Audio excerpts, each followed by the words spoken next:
When I was 14 years old, a master found me and started to teach me cultivation.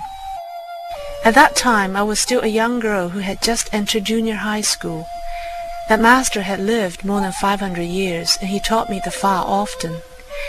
Even though he usually spent several months to explain one concept, I still didn't quite understand it. My third eye was open from the very beginning. I could see that foxes, weasels, snakes, and other evil spirits were everywhere in the temples, and that there wasn't any Buddha on the Buddha statues. Those terrible scenes often frightened me so much that I kept asking my master to shut my third eye. After the Cultural Revolution began in China, people all went to Beijing, where I, a 26-year-old woman, went to Ermei Mountain alone. In a temple halfway up the mountain, I met an abbot who was over 70 years old. I begged him to let me stay in the temple. The old abbot said to me, "Young Buddhist, you went in the wrong direction. You should go toward the north." I hastened to explain, "I didn't go in the wrong direction. The north is where worldly people go. I came to the right place." The abbot was very happy to hear these words, and we became good friends. After I stayed there for 2 days, I asked the abbot for the way to summon monkeys, for I knew that monkeys on Ermei Mountain had many supernatural abilities. The abbot said, "Just shout toward the valley, 'Sana, come back to eat.'" I chose a place where echoes could be generated and shouted at the valley, "Sang-er, come back to eat." In a little while, several hundred monkeys showed up, singing and dancing, and so happy that they were turning cartwheels in front of me. The eldest monkey came over and gave me a big hug. He kept kissing my cheeks and even got his saliva on my face. He then spit out a dan, which is cultivation energy in the form of a pill, from his mouth and gave it to me. I thought it was too dirty to eat. The abbot said, "Young Buddhist, you still have an obstacle in your heart. This dan is something the monkey has cultivated for several hundred years." Then the monkeys formed a monkey bridge over the valley. The monkey in the back seized the legs of the monkey in the front, one after another. The old monkey picked me up and walked over the monkey bridge. I was too frightened to open my eyes. He brought me to the other side of the valley, where there was another group of monkeys. Later the abbot told me, "In all of history, only one other person was met with such a courteous reception. You're the second, but you received 2 more things. One is the dan that the monkey gave you. The other is that the monkeys escorted you to the other side. Usually, monkeys are not allowed to cross to the other side." There are many cultivators in Ermei Mountain, but ordinary people cannot see them. They all have supernatural abilities and can hide the places where they stay, just like it says in the fairy tales. Halfway down the mountain were those who had cultivated for 200 to 300 years. The longest any of them had cultivated did not exceed 500 years. This group was the majority.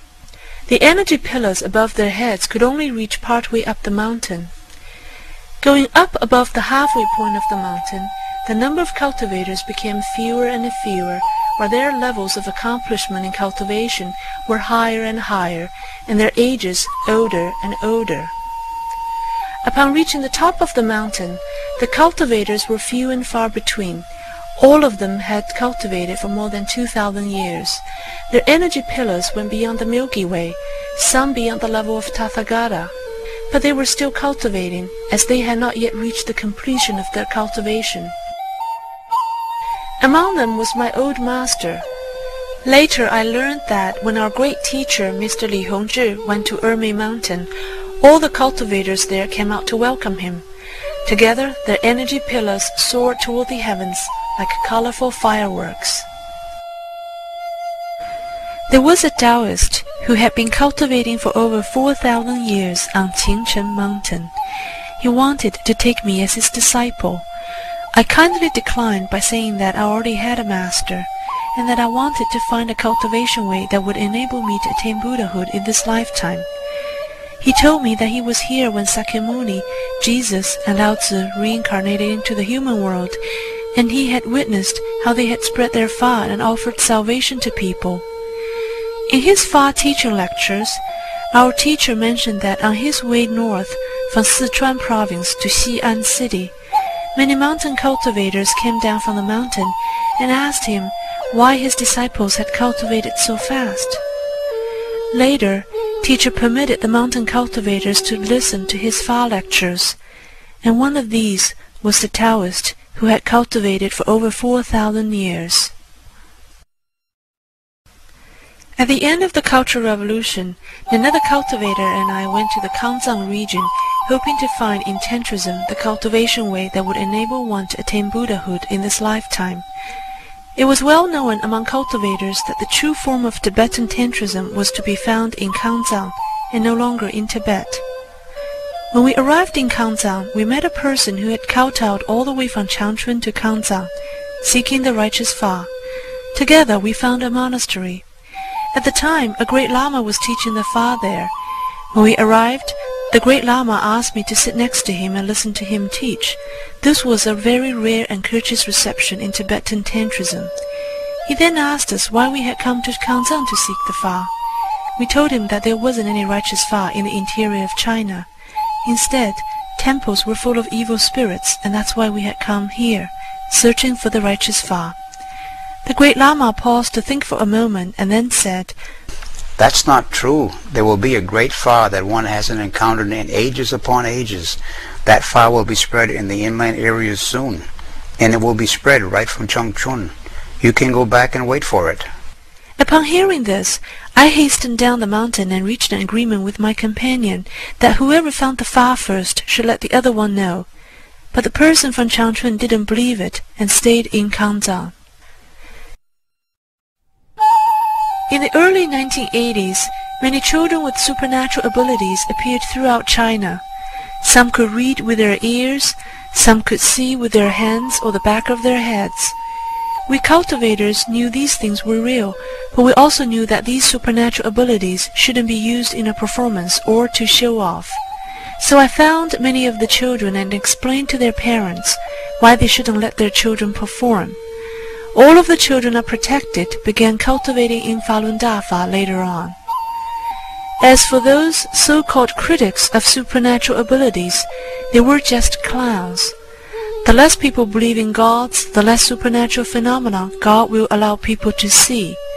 If a God permits, having your head changed is only a trivial matter. Yet humans still think that their technology today is so extraordinary.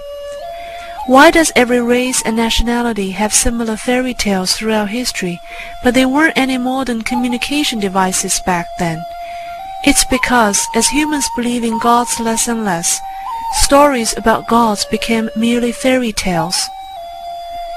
The children are protected told me at that time, the Lord of the universe will soon save the earth. In the early 1990s, I was still feeling very sad for not having found the great Fa. One day, while kneeling in front of a Buddha's picture, I vowed to find a cultivation way that cultivates both the mind and the body. I vowed to attain Buddhahood and save sentient beings. That night, when I was meditating, my main spirit flew out and was searching and asking in every dimension, one by one, is there a righteous Fa that cultivates the mind and the body and enables one to attain Buddhahood and save sentient beings? That night, when I was meditating, my main spirit flew out and was searching and asking in every dimension, one by one, is there a righteous Fa that cultivates the mind and the body and enables one to attain Buddhahood in one lifetime?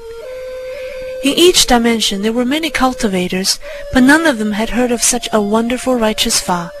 They all said to me, if you find this wonderful righteous Fa, please make sure to let us know and come save us.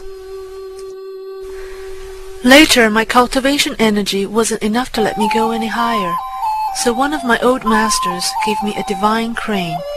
It took me to continue my search upward, asking about the righteous Fa, dimension by dimension, until we couldn't go any higher. The cultivators in each dimension all sincerely hoped that I could find such a wonderful and righteous Fa and return to save them. Just as I was feeling upset and desperate, suddenly a lotus flower flew down toward me from the heavens and picked me up.